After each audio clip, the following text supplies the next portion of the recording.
Hello, my name is George. I'm the International Coordinator for Climate Action Network Australia.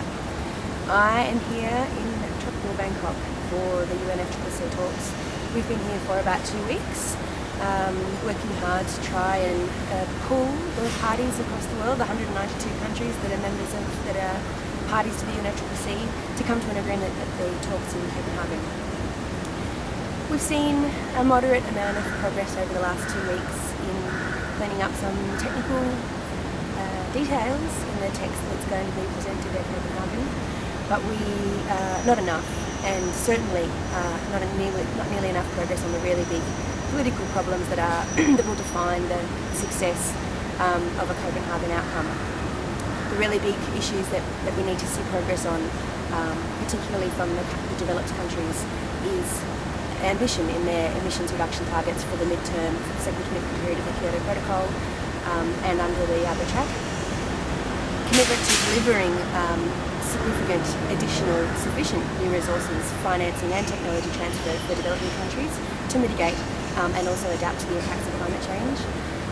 And some agreement on the architecture of a new outcome that will be determined at Copenhagen. I'm a member of the delegation of Australian NGOs.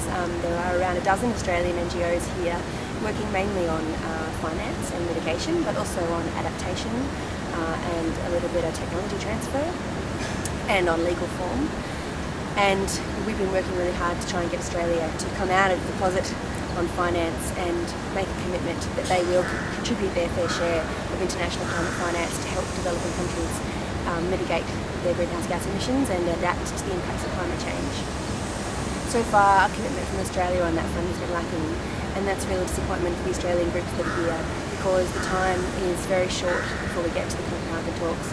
There are 60 days left until Copenhagen begins, but only around 4 or 5 days of negotiating left.